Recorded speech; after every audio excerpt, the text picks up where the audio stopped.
sit Here? here? I'll bring a chair because I need to plug my computer. I'm taking notes for the event.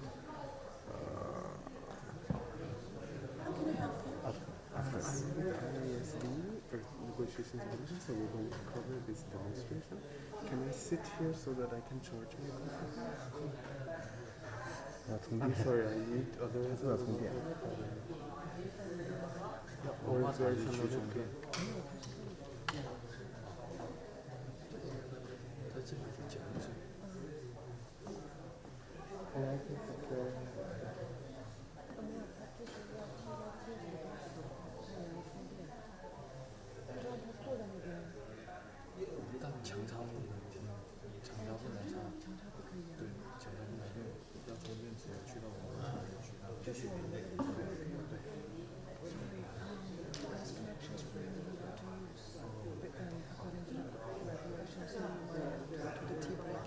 Oh no, I have to be here.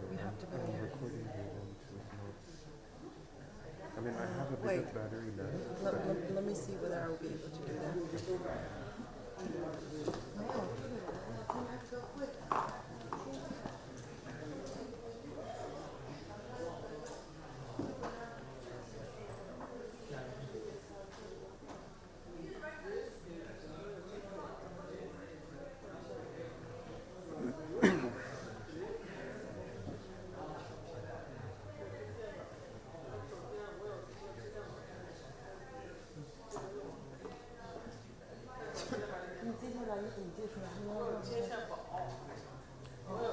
充电宝，接线宝，接线宝，我要保证你要拉根线了。接线宝。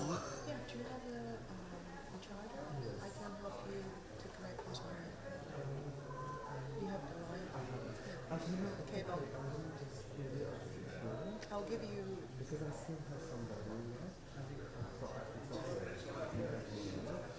You sure? Yeah, because I don't want to disrupt you. It's alright. I can give you one if you have a cable then. You can just. Okay.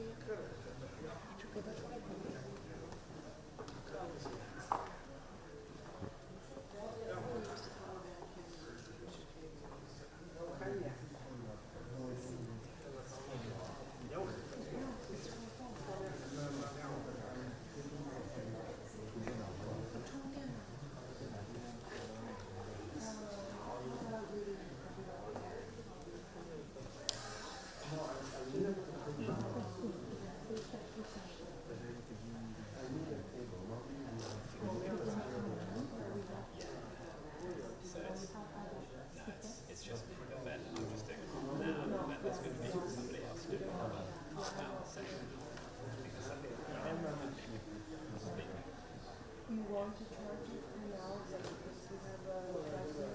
No, because it's going to start. It's actually very late. Yes. Yeah.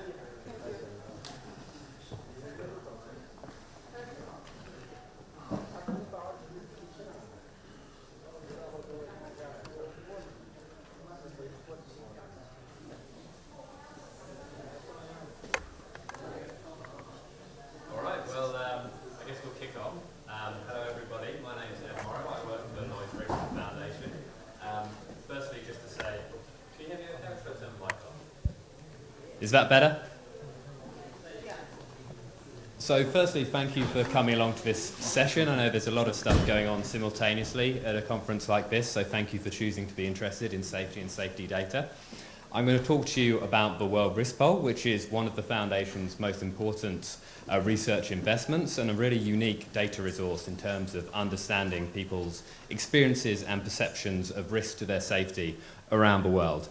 Before I get into that, I'm just going to say a little bit about the Foundation, because I'm sure most of you don't know much about the organisation. So we are a global grant-giving foundation headquartered in the UK, small team of about 50 people. But we manage a portfolio of grants all around the world across a really broad range of safety issues.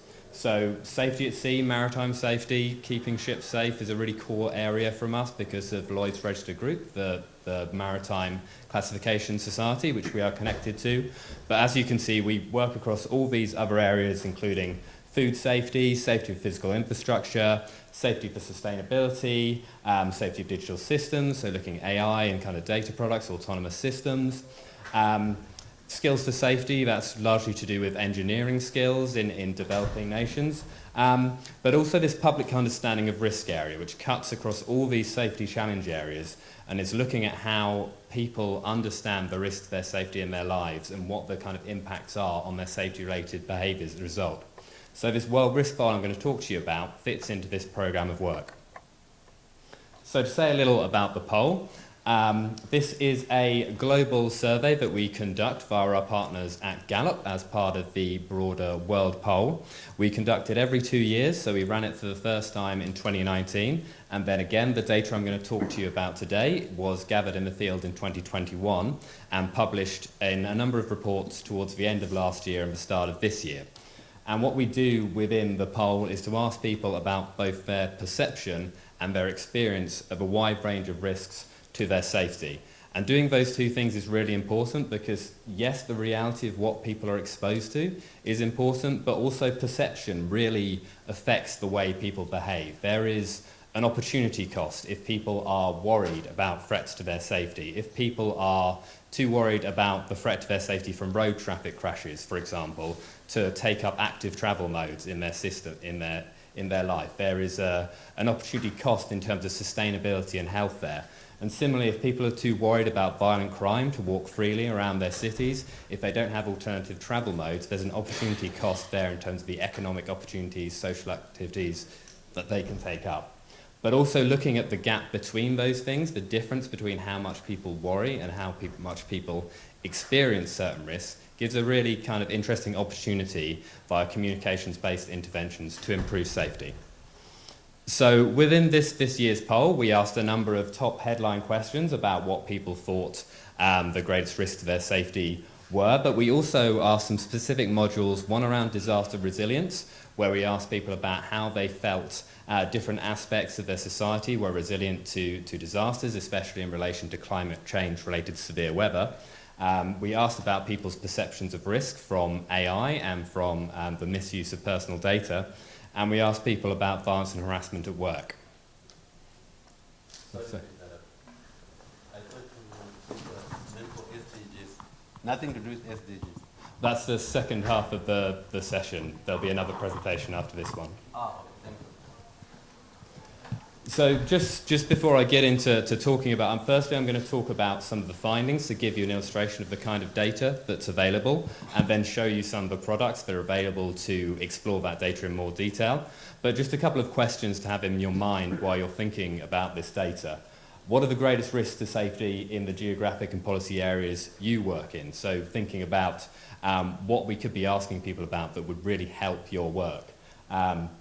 Because we are very open to working in partnership with organisations who have a route to impact in terms of safety challenges they want to know more about. We can make that happen within future editions of the poll. So just at the top level, looking at some of the results, we asked this question about how safe people feel now compared to how safe they felt the last time we did the poll. We asked them in each of these years how safe they feel compared to 5 years previously. And we see between 2019 and 2021 this slight increase in the number of people who said that they feel less safe globally, which is perhaps unsurprising given the COVID pandemic happening during that period. But if we look at what people say the biggest risks to their safety are, it's not COVID that came top in this wave, surprisingly. It's the same things that came top in 2019. It's road-related traffic crashes, crime and violence, which are the biggest things that people worry about, with COVID coming in at number 4. So really kind of reminding policymakers that whenever you're trying to construct a strategy to manage a challenge like the COVID pandemic, there are all sorts of safety challenges which are far more relevant in people's everyday lives, which are really going to affect the way they respond to the interventions you're trying to make. In terms of what people actually experienced harm from in this period, from 2019 to 2021, people's experience of harm from mental health issues globally went up by 5 percentage points, perhaps connected with COVID-associated lockdown measures. And we also saw people's experience of harm from severe weather events go up by 5 percentage points with the glowing effects of climate change. This is an illustration of what I was talking to you about in terms of that gap between experience and perception of harm. So for most safety issues, people roughly worry to the same amount that they experience that risk. But there are some things, for example, violent crime, where people worry far more than they're actually likely to experience that threat. Again, perhaps unsurprising, but on the other way round, perhaps more surprising, looking at people's worry about being injured or hurt at work, people worry about that far less, 5 percentage points less, than they actually, less than they experienced harm. So people are more likely to be injured at work in most parts of the world than they are to worry about being injured at work. So again, there's an opportunity there in terms of communication to improve safety.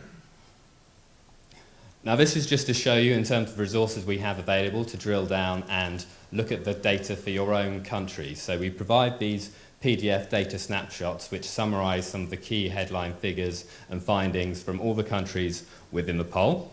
So this is an example, is Bosnia-Herzegovina. And you can see in the radar chart down here on the bottom left, COVID barely registering as a main threat to people's safety, risks around transportation, road traffic, and other health issues coming out top there. And you can see on the bar chart, second down on the right, that significant increase in harm from mental health issues that we talked about.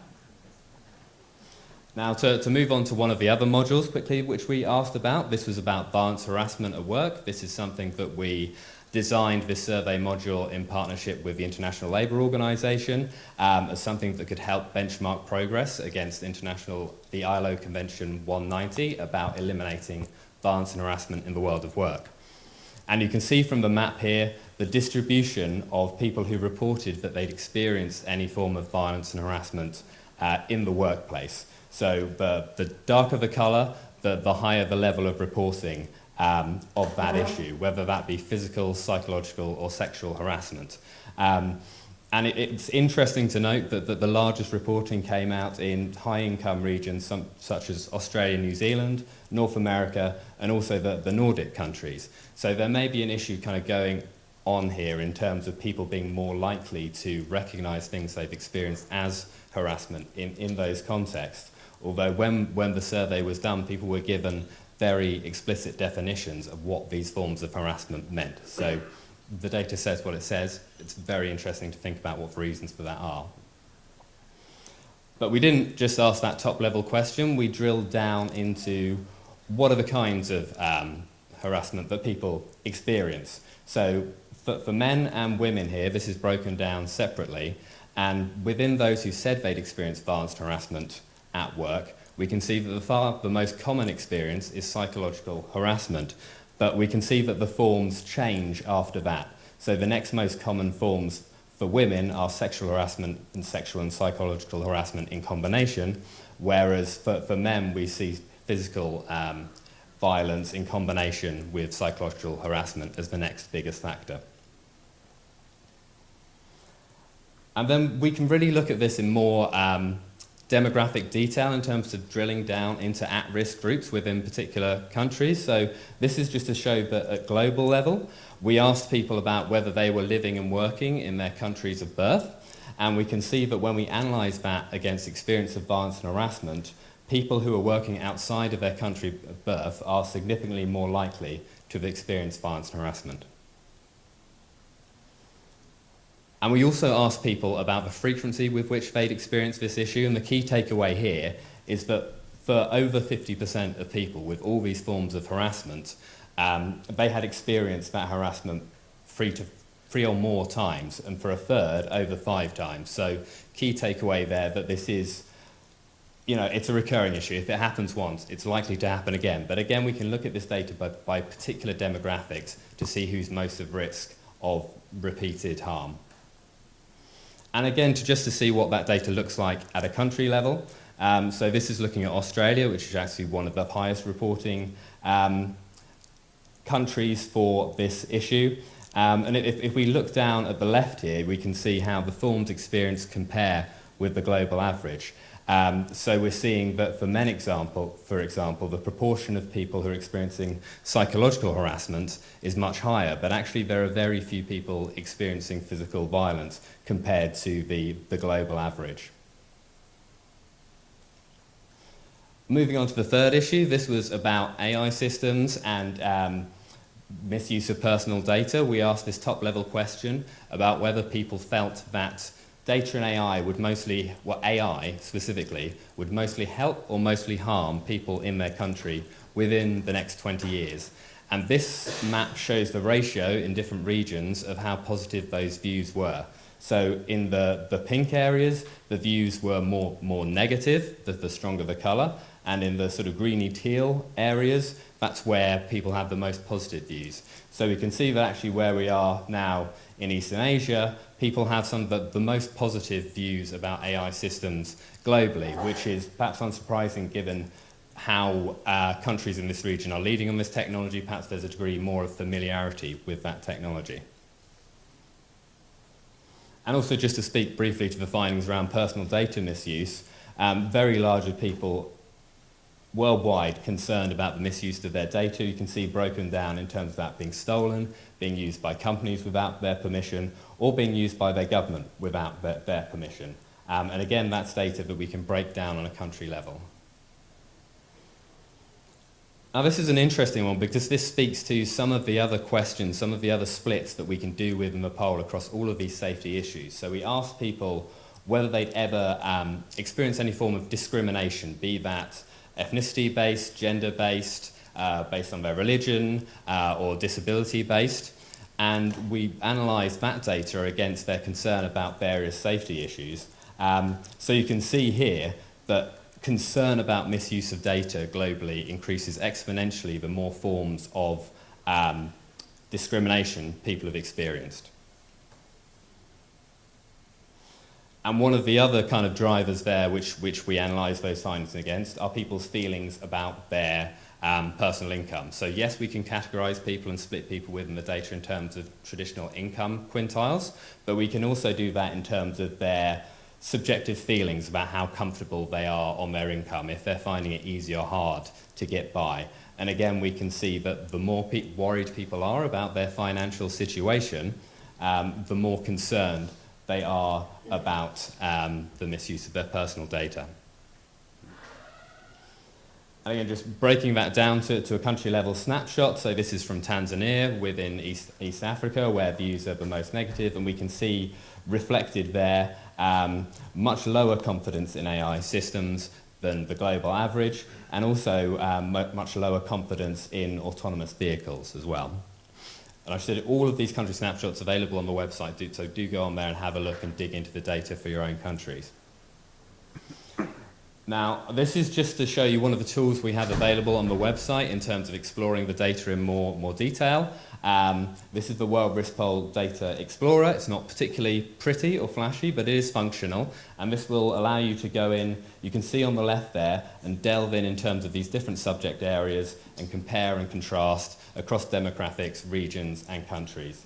So if I just look at this one we've got open here, this is about that question I just mentioned about whether people feel AI will mostly harm or help people in their country in the next 20 years, with East Asia at the left end as the most positive, so the biggest number of pinks there, and East Africa down at the right end. I'm just going to play this video. Hopefully this is going to work. We're going to apply a couple of filters here and see what happens. So you can see North and Western Europe there, again, is a fairly positive region, but with a larger number of people saying that it will mostly harm compared to East Asia. So let's drill down specifically and compare these three regions and then look at the countries within those regions. We can see South Korea coming up top with the most positive views about AI. Denmark in the middle is a typical European example that's fairly positive. And Tanzania, I think it pulled out there again, down the bottom as having the least positive views. So again, we can drill down and we can look and specifically compare at those countries. And what's going to happen now is it's going to apply this filter in terms of discrimination. So it's showing you now the responses of people who have not experienced discrimination. Now watch what happens when we apply the filter for people who have experienced discrimination. You will see that the number of people who said that they are positive about AI, who think it will mostly help, decreases by about 8 percentage points for a couple of those countries. So there is this impact. And there are certainly some countries globally where it has an even bigger impact than that.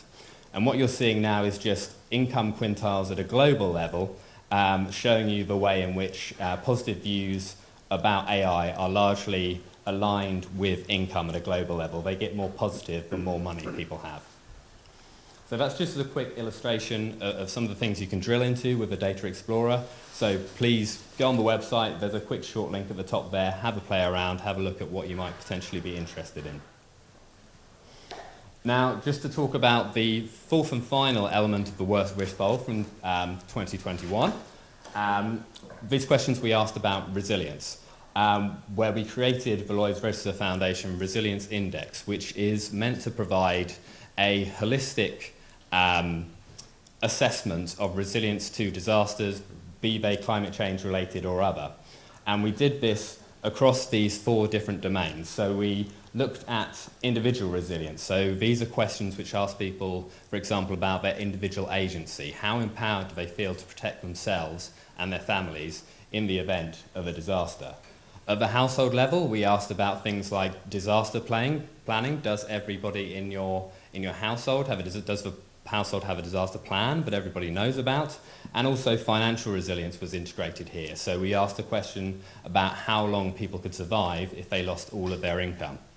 And then at the community level, this is about measures of social capital, really, because people in your community are often the first responders in the event of a disaster. So we asked people about how much they believe that their neighbours care about their well-being, and a number of other related questions in that section. And then at the society level, we're talking about things like people's trust and faith in their government institutions, whether national or local, in their communications infrastructure, in their health infrastructure, to be able to respond to those kinds of events. Now, all that kind of comes together, creates a score for each country in each domain, and it transfers across the resilience index on the right, where you'll see that every sort of strange-shaped chip in that sort of data kebab is a individual country, and the shape varies depending on how strong the country is in each of those different domains of resilience. And so just to show you again some top-level findings in terms of the scores, the most resilient nations in the world at the top, according to the index, and the least resilient at the bottom. No surprise, perhaps, to see Afghanistan at the bottom and some of the high-income countries towards the top. But Vietnam, really interestingly, coming out top, largely as a result of the very high societal resilience score. And this is some of the data in relation to the question I mentioned about how long people can survive if they lose all their income, broken down by region, which shows us something which is really undermining resilience to climate threats and other disasters at a global level. So at the top, North and Western Europe, where we can see that almost half the people say that they could survive for 4 months or more if they lost their income. But if we look down at the bottom, for example, at Southern Asia, we've got sort of over half the people there either saying that they'd survive for less than a week or only 1 week to less than a month. So that's, the real after effects that you're going to see in those regions as a result of disaster that takes away people's livelihoods. And this is just another bit of analysis with that data to look at the questions we asked people about natural hazards they'd experienced, disasters related to natural hazards, and how that aligns with the resilience scores of that country. And we see a general kind of weak correlation that actually countries that are more exposed to these kind of disasters have lower resilience, with some countries, notably the Philippines, up in the top right, that sort of buck the trend as being both high resilience and highly exposed to these kind of threats. And then again, just an example to break this section of the poll down to show you a national example. So looking at Nigeria here, which came quite low in the index, so 103rd out of 111, where we can see that particularly its individual resilience, which is the problem in this country, but also we can see that there is a high community resilience within Nigeria. There is that high sense of community sort of social capital. And so this is just going to play another video just to show what you can do as an example with the resilience index. Again, you can follow the link to have a play with this and look at the countries and the data that you're looked at, that you're interested in. So it's going to show here, there we go, Afghanistan at the bottom of the index. We'll roll up to Vietnam at the top. And what it's going to do now is it's just going to pick out a couple of selection countries to compare here. So Guinea, Vietnam, and Sweden, I believe, are being compared here. Vietnam and Sweden up towards the top, Guinea towards the bottom. But what we can do here is look at the resilience of individual demographics between countries. So we've looked now just at people who have only primary level education, and we can see that those positions in the index have changed. And actually, Sweden has dropped down quite significantly down the ranking, and Guinea moved up. Now we're looking, I think we're looking at women who have only primary education, and you will see that the changes with the scores within the index change again.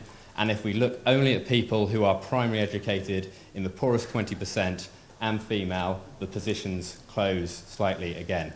So what that is to show really is that yes, that top level national resilience score will only tell you so much, but that also there's a lot of variation in resilience within countries with different demographics who are more exposed in the event of climate-related or other disasters. And so coming towards the end here, just to say something about what we want people to do with this data. Firstly, go and explore it, see how it can be applied, how it can be useful to your own work. There are definitely questions we asked within the poll, which we think can be useful in terms of SDG tracking. Some of the work we've done with the 2019 data, so the Institute for Public Understanding of Risk in Singapore that we fund has been working with civil servants of the Mongolian government to develop better communications with their population around risk, because in the 2019 poll, Mongolia showed the biggest discrepancy between worry and experience of some types of risk globally. And a number of examples there, which I won't go into, but I will just to say that there is periodically funding available from the foundation related to the World Risk Bowl to look at ways that the data can be reanalyzed, ways it can be applied to interventions to make it more useful in practice. So always willing to talk to people who have ideas about what could be done with this data to make people safer. So just a few minutes left, so I will stop there and let me know if there are any questions.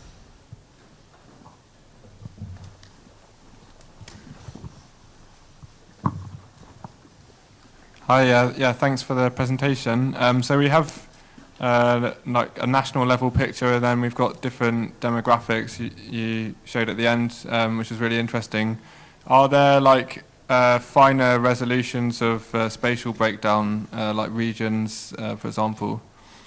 So firstly, within some of the countries where we have bigger sample sizes, so for example, in most countries this is based on 1,000 people samples, but if we look at China and India, for example, the sample sizes there are about 3,000, I believe, so we can look at a regional level on that data. But I also say that something we're looking at doing in future is applying geotagging to this data to see where the interviews took place, to create that kind of spatial kind of high resolution. It's something which will come at the cost of an extra investment from us with our partners at Gallup who carry out the polling for us. So if there are stakeholders who would find that level of detail useful, do tell me, because it helps me to make the case internally that that's worth the investment from us.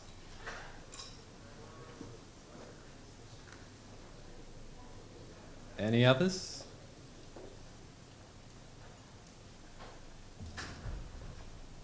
Okay, well, if there aren't any other questions, then I'll finish there and pass over to the next half of the session. Thank you very much.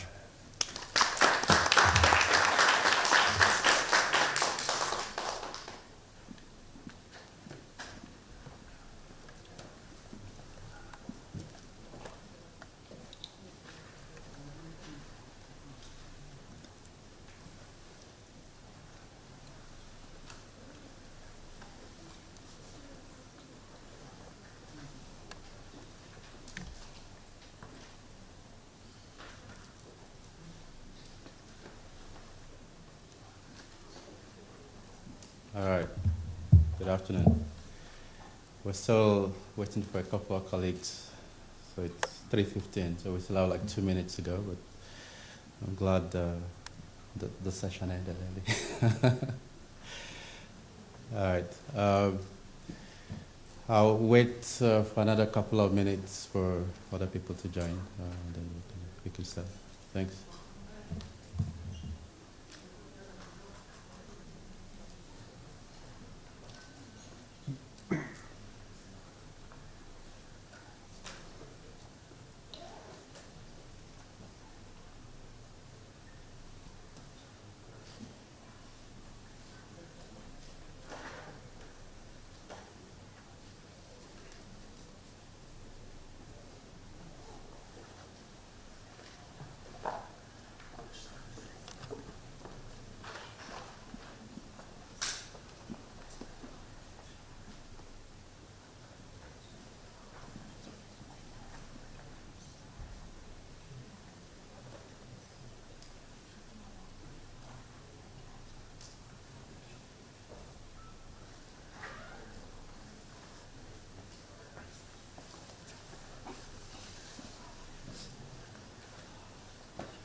All right.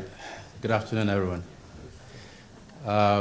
We've seen a few geospatial sessions today already. I'm glad we're all interested in geospatial data, and I think it's there's probably more tomorrow with our HDR colleagues, and so our resident rep will be here in a minute, but while we wait for her to open the session.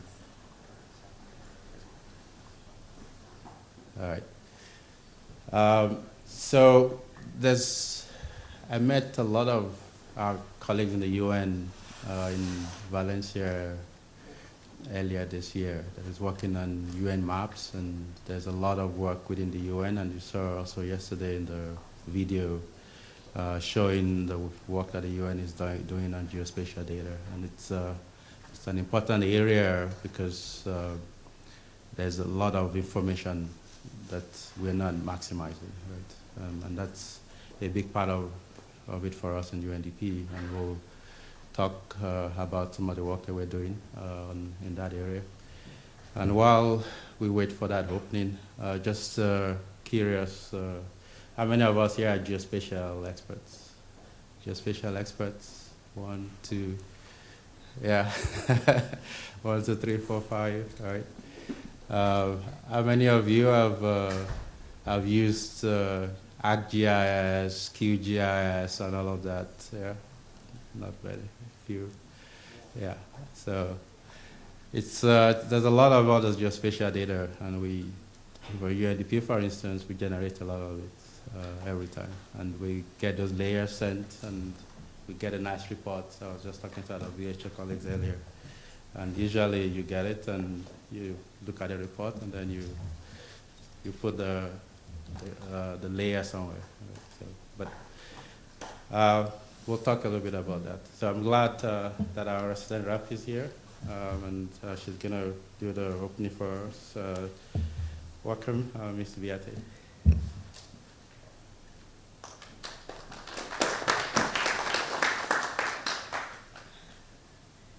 Thank you, Babatunde, and good afternoon, colleagues, friends, ladies and gentlemen. Very good to be here, and extremely happy to see such a full room on day 3 of the Data Forum.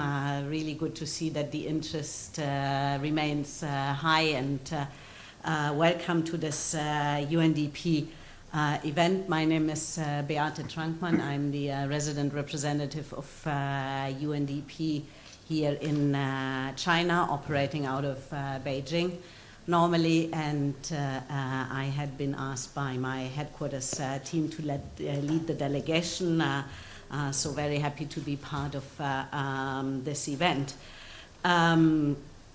We've been talking, I think, a lot about over the last 3 days, how the multiple crises that the world is facing is really impeding development, how much ground we have lost on the SDGs. We were behind even before the pandemic, we're further behind now. We've also lost ground on human development, which is what, as you know, UNDP uses to measure development progress. We've seen for the first time ever in the 32 years that UNDP has been generating this data on an annual basis, the Human Development Index, the aggregate global index across the board, reducing for 2 years in a row, regressing. And so we need air under our wings, and part of that air under our wings is data. So as UNDP, we've been looking now for a while, and we've been investing into data integration and developing new tools that are evidence-driven and future-oriented, and that can help us to realize the promise of the 2030 agenda and make up for ground lost. And one of these tools is our Data Futures platform, which we are showcasing here today. It's actually a flagship initiative by UNDP that has been designed to empower decision makers everywhere with relevant and cutting-edge data and insights, and it functions as a gateway, not only across UNDP, but hopefully at some point also across the UN system. And it was launched in 2020 initially, with support from partners across the UN system, including UNICEF, UNEP, FAO, and UNFPA, but also IBM as an important partner. And I want to take the opportunity to thank our partners for that fruitful collaboration that we've had. Now, over time, I think the team in New York has aimed at further refining the tool and adding new features. And one such tool, and Babatunde was, my colleague, was alluding to it, is what we call the GeoHub, which is a tool to capture geospatial data, or to use geospatial data rather, to capture and understand the local dynamics of on complex development challenges on the ground, and help policymakers with limited resources to make better sense of what is going on.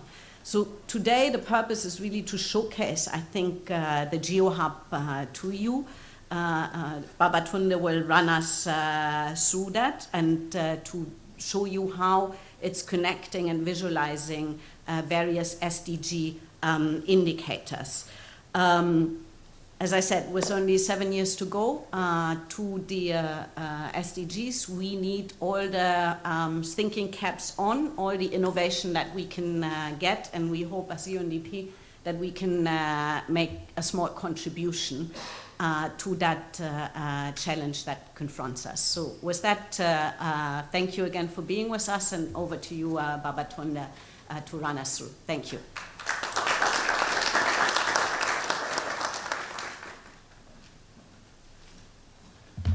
Thank you very much for that.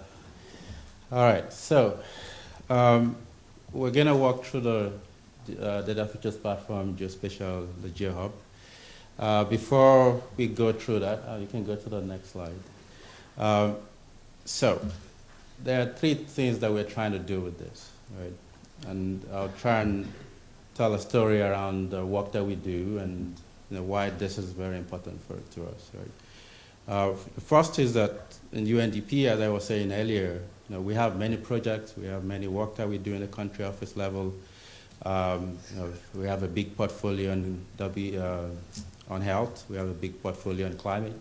We have a big portfolio on so many different work that we do. And when we generate those layers, the layers comes in, the project manager gets it, and somehow it gets lost, right? So part of it for us is to be able to have a place within the organization where all those data can sit, right?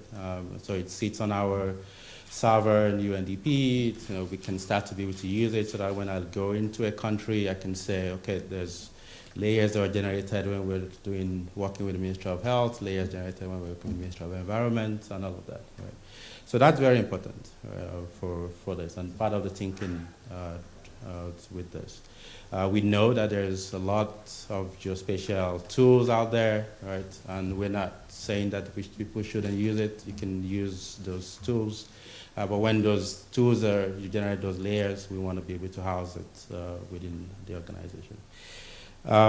The second is the multiple use of the data, right? So now when we have the data, right?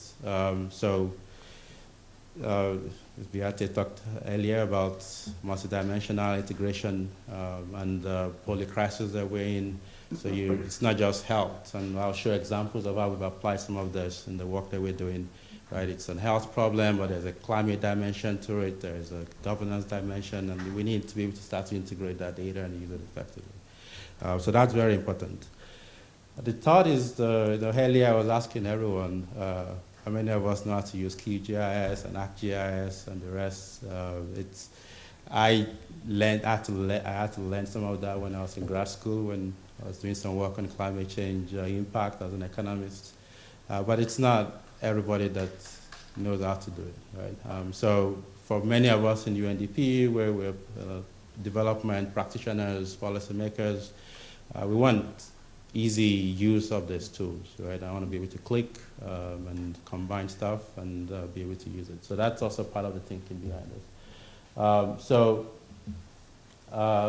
We want to be able to integrate all of this, and which is part of what we're going to walk you through today.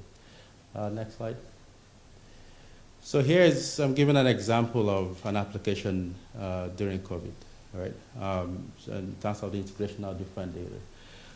So in 2021, when vaccination started, and there were different issues around vaccines, and countries were not getting enough vaccines, and there were how do you prioritize and how do you start to use different information to be able to understand micro-planning and the rest, right?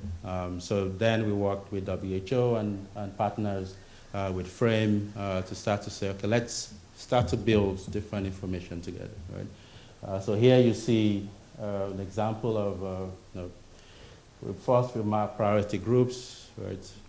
You try to understand within the country where people are, the type of population. Then you overlay that with the vulnerability score in terms of different vulnerability to COVID then, right? And then with that gives you a model vaccine allocation. And we worked with different country offices to be able to help support micro-planning with that. So this is one example of combining different information, which is part of what we're trying to do with all this data that we put in behind it. Next slide. And here, so this is the last COP. There was a lot of conversations, and a big part of that outcome of the COP was the loss and damage, right? And this loss and damage, it's a big announcement in terms of loss and damages, but there's still a lot that needs to be put in place for us here to get to the place where that fund can actually be implemented, right? And here you see an example of different area of information that is required to be able to do a loss and damage estimates, right? You need information on drought, you need information on climate, you need all of this, right? That's where, for economists, there's economic data that you need. I need to be able to map out assets in different ways and infrastructure. I need to be able to map out vulnerable households. And all this requires integration of data, right? And the more information that we can use, the better. Tomorrow we'll see from our HDRO colleagues climate data that you can start to see at the local level, also that forecast climate data. And we need to start to bring all of that to be able to tell the story. And that's where the infrastructure that we're building hopefully helps with that. Next slide. All right, so here I'm going to do a little bit of deep dive into one moonshot in UNDP, right? And that's to be able to provide access to 500 million people, energy access 500 million people by 2025, right? It's an ambitious moonshot, right? And the UN is committed to it, and part of it for us in UNDP is to start to see what tools and thinking that we can put behind that to help us be able to do that effectively. Right? And one of that is the geospatial data, which it will be launched next week or so. But I'll give you a deep shot of this. So to do that effectively, one, we need to be able to identify those that were left behind, right? We were having a conversation a year or so ago with the private sector colleagues, and after the moonshot was announced, and they were like, the issue is not the technology itself. If there's money today and there's willingness to pay, we're going to provide electricity to everybody, right? Like, yeah, but the willingness to pay is not there, right? So for us, it's to be able to identify those that will be left behind, who does not have reliable access, where are they? And with this, we worked with University of Michigan to generate hyperlocal data. We know there's data at the national level that is more macro that our colleagues at the World Bank generates. But we need some level of granular data to be able to also understand where people are. And then we need to be able to combine that with different information in terms of willingness to pay and poverty and the rest. Right? And then after that, we need to be able to start to do some cost-benefit analysis and make a case for either public investment or private investment, and be able to make a case for private sectors that if you provide electricity access to this community, there's some willingness to pay there. And for this, we need to find other ways to be able to finance that. Next slide. So this is an example of what it looks like. And this is going to be on the Data Features platform. It's powered by the GeoHub, and we'll see the demo on the GeoHub soon. It's powered by the GeoHub, but here we're trying to make it easier for colleagues and policymakers to be able to use it, so that I can be able to navigate to a country. I can start to see different level of poverty. I can go into a district and be able to filter. So that's one application of this. So it's combining electricity layers with poverty layers, so that you can start to disaggregate by country. And this is one example application of this. Next. This just provides a little bit of focus, and we'll share a link to this in a week or two, so that everybody can be able to see it and interact with it. It's currently password protected. Next slide.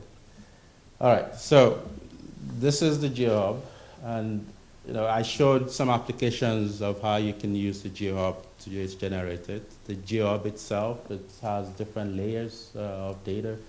Ian with my colleague, we'll talk a little bit about it in a minute. And it's you'll ask, why do you need another geospatial platform? It's because the geospatial layers are heavy and bigger and not easy to be able to. It's not the same as just mapping GDP data, right? So that's part of why we wanted something stronger, something that people can be able to easily interact with and be able to drill a little bit further. So that's the GeoHub, and I think we play the video now, yeah. And then Ian will do the walkthrough after.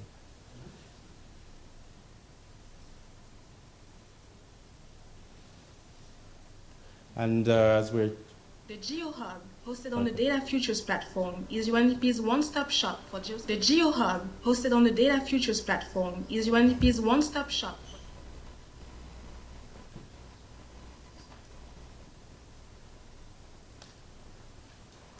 The GeoHub, hosted on the Data. It will come.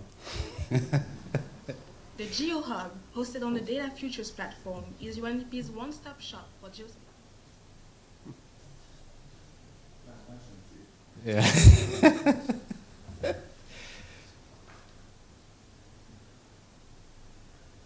This is the fun part of technology.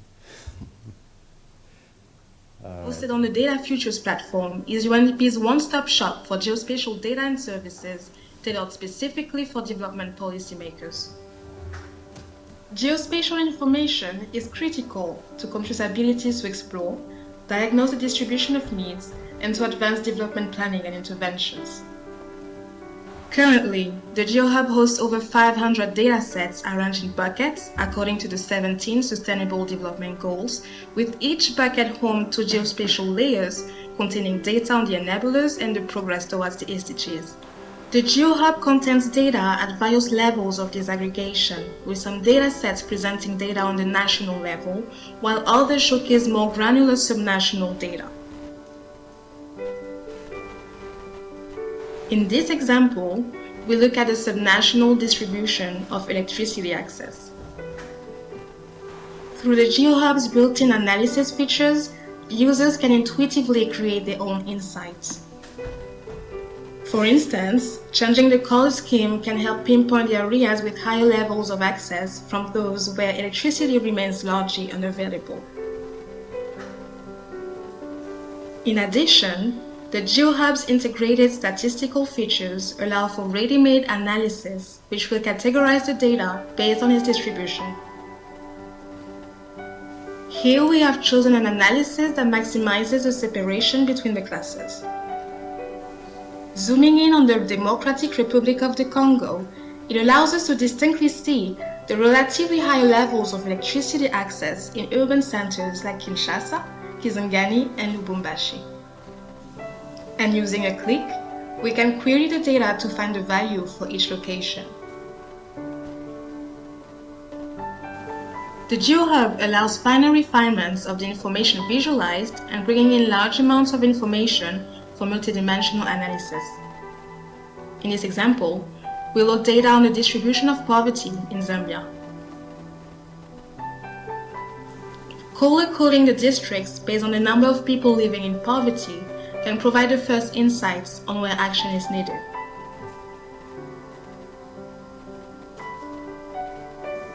We can add more detail by labeling the values for each district and narrow down the analysis by filtering the areas with a substantial poverty headcount.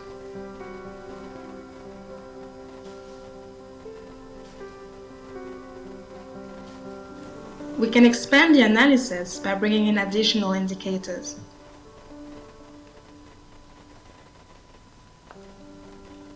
In this example, we are adding hyperlocal data on Zambia's measles vaccination coverage.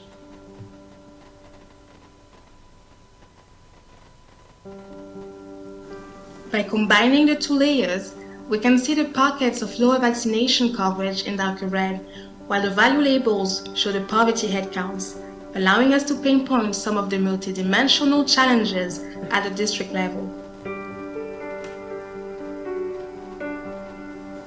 Additional data across the SDGs can be included to provide the needed insights.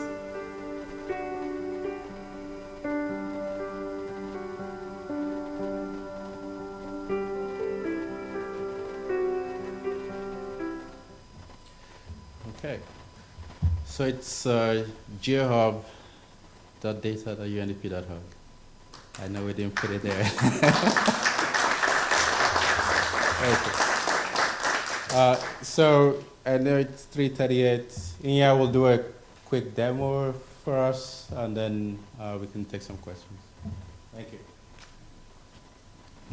Thanks, Babatunde. Thanks, guys. Sorry, my voice is not as sweet as that one, okay? So just manage. All right, so I mean the whole idea, the GeoHub is a geospatial platform, a comprehensive geospatial platform that is designed around the SDG goals to be able to provide a seamless access for the user to be able to interact with the SDGs, their indicators, and the data associated with that.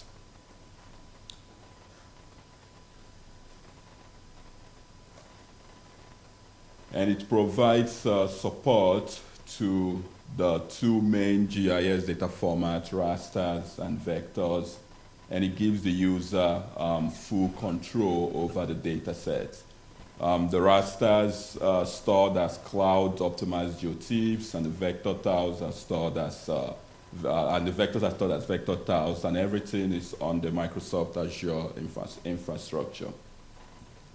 And so one of the things you can see is that, this is most web applications just allow you to be able to visualize, but this one also allows you to be able to interact with the data. And here we have, there's a lot of, there's like more than 4,000 data sets there. And so to make it easy for the catalog to be searched, you're able to search using text at the top. The text searches it based on descriptions or file names. And then you can also use those filters to be able to drill down to what you want, year, team, and admin level. It allows you to be able to do raster filtering, and you'll be able to pick, here we're looking at the 2020 population density, and we want to see where we have population greater than 5,000. And so you can see the core urban areas in the country of Zambia. We're picking on Zambia today. And you can do the same with the vectors. Vector, you'll be able to filter the vector based on all the attributes in the vector file.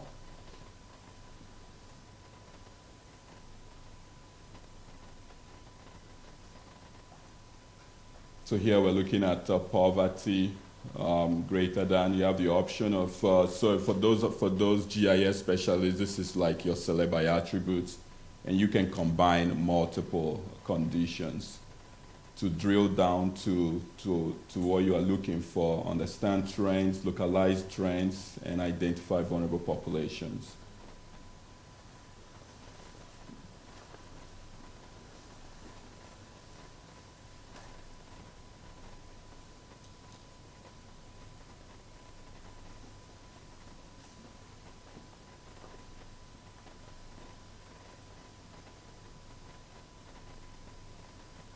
And so at the end of the day, after your analysis, you are able to save the map and share it with colleagues. Right now, it's only you need to have a UNDP account to be able to use it. But this allows collaboration.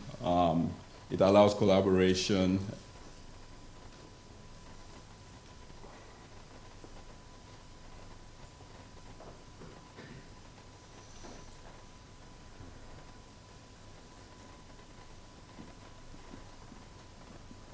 And exactly how you left it. So you can basically just save your work and come back and continue the next day or another time. And then the final thing that we'll be highlighting on is, I know it says HDI. It's not that HDI, but this was just a way to show what functionalities or what we can be able to do simulation. If we have the formula for whatever index that you are interested in, we are able to replicate that and provide a way for you to interact with the data beyond just visualization, but being able to generate values on the fly.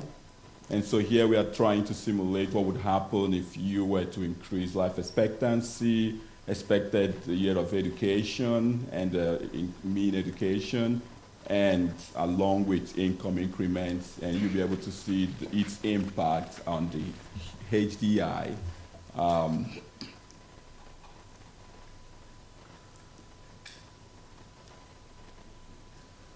And so we go from an average of 0.4 to an average of 0.8. And so not just with HDI, but we know whatever other indicator that that the user is interested in. And I put this slide just because it reminded me of from the plenary session about what we need to get to where we need to go: innovation, and most importantly, partnership. Thank you.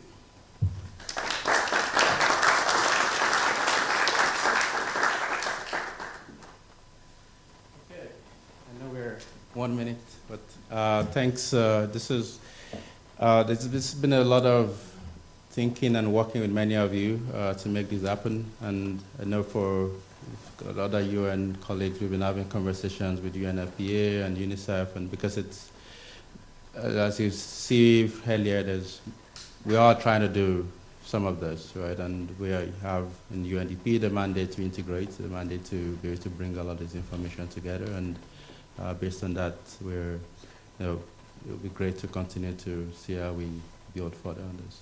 But I'll ask Ms. Beate if you can say a quick wrap up, and then we can all. Oh yes, questions.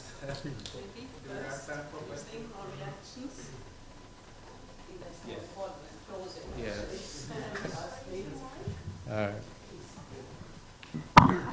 Thank you so much. My name is Nargis. I'm from Tajikistan, representing UN Resident Coordinator Office.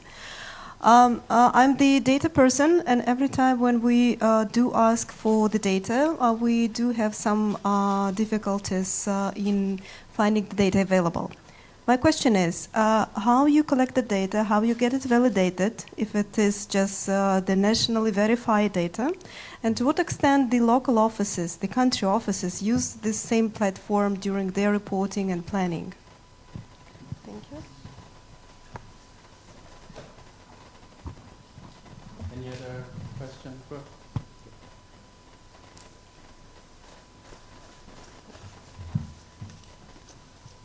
Don't have to talk TRS questions. No. Just a very quick one. Are the layers also available, what you present as web map services or some kind of standard OGC services, or is it just visualization, just to understand? Thank you.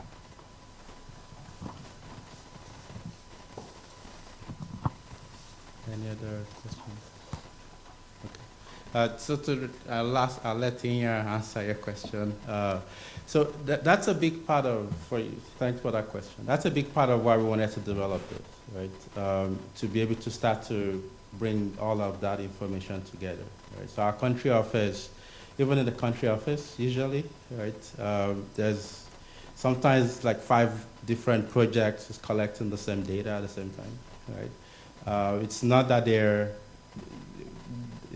wasteful, it's just that when everything is done in one place, then I think that I need health data, but then the consultant comes and collects health data, collects socioeconomic data, collects all of this, and make it available, right? So that's part of why we're trying to have everything sit in one place in UNDP. For all our work, there's always quality control and quality assurance because it's usually somebody that will be hired and be reviewed. So those layers that we get typically are good layers at the end of the day. So that's a big part of it, to be able to have it in one place. And part of the functionality of this will be for you to be able to, as Inya was showing earlier, for you also to share that data. And all this code is open source for us, and we can make it available through. That's part of our, we're not keeping it. Yeah, do you want to quickly respond? So the part about being able to get access to the data, there is actually an option to download the data. And also we do have an API that gives you access to pretty much all the data that we have in the database.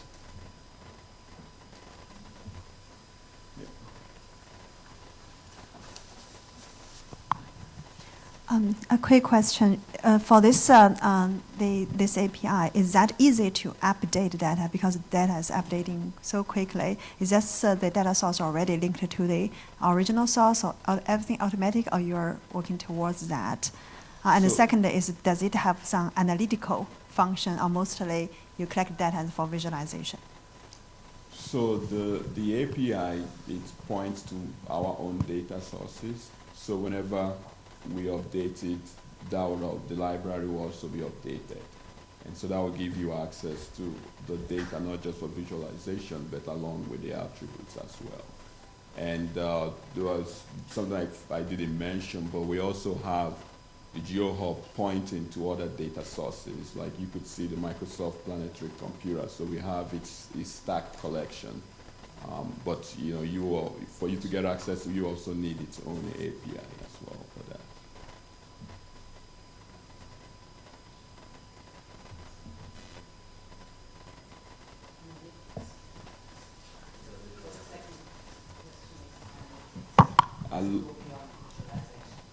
So you have access to the data along with its attributes to be able to generate the analytics that you will need.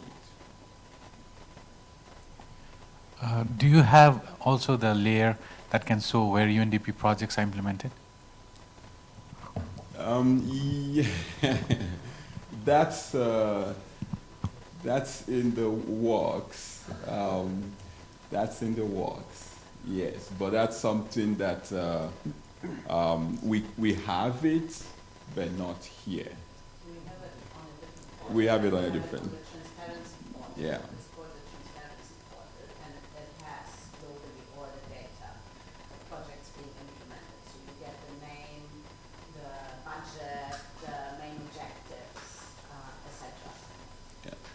And the yes, we can. That is the plan, to be able to link it from the PIMS this thing, yeah. So, Babatunde, maybe this is a question for you. You have some hyperlocal data there, and if I'm a policymaker at local level, let's say, and I don't have the resources, sometimes don't have the capacity or knowledge to do it, and how can I engage with you? How can I get this? Not just the data, because I don't have the capacity to analyze it. Yeah. So that's, thanks Karen for that. That's a big part of this for us, right? So we're not, so we'll think through our data work in UNDP in like 2 or 3 layers, right? There's the layer of, we have all this data here, we put an infrastructure there, people can interact with it and use it as it is, right? Then the second is now, okay, there's all this information here.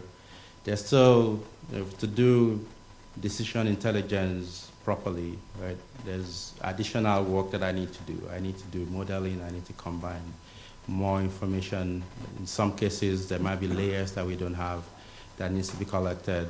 How do you do that effectively? And that's why UNDP, we have 170 countries where we are present with our country officers, and through that channel, we're able to work with different governments. And, there's a lot at national level expertise on GIS, right? So we're not replacing that. I think we'll continue to use local capacity to generate those layers and do those combinations. But in some cases, especially for advanced analytics, sometimes you need the computing power, you need a tool like this to be able to help you combine it, and that's why UNDP is trying to make this available, so that, I'll be able to support work at a national level. All right. I don't know if we are holding up another session.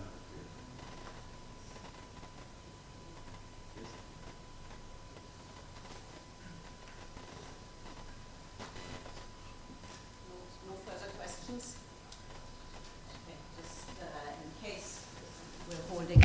Just in case we're holding up another session, let me quickly close us off. And thank you so much, Babatunde and Inya and Gayan and the whole team introducing this to us. I think you've all got us on tenterhooks now, right? Because it's not as yet fully available to the public. So do let us make sure that you know, we make that information available as soon. Okay. Okay. But you were saying it's passport protect. Ah, okay. Clear. Anyway, I think it is a great example, you know, how to harness the potential of and the power of data and innovation to really bring about transformative change, and how we can leverage various data sources, combining them for more granular analysis, which is oftentimes, I think, where we lack, right? We have a picture, but it's not sufficiently precise to develop pinpointed answers, and I think that's exactly the purpose of this. So we do hope that this will be a useful resource for development planners, for policymakers, for development practitioners in formulating interventions that can increase SDG impact and, as I said, make up for the ground lost on the 2030 agenda. So I would really encourage all of you to use it, to interact with it, to tell us also what you're finding. You are the ones who will be practice testing this, so we do want to hear from you. And as UNDP, I mean, I think we're certainly committed to continue working, as Babatunde was also saying, with our governments, with the national statistic bureaus, etc., to leverage geospatial data for SDG progress and further refine these type of tools. So this is a start of a conversation. Congratulations to the team for getting us where we are. Much more work to do, and really look forward to continuing this conversation and to working with all of you. Thank you so much, and wish you a good afternoon.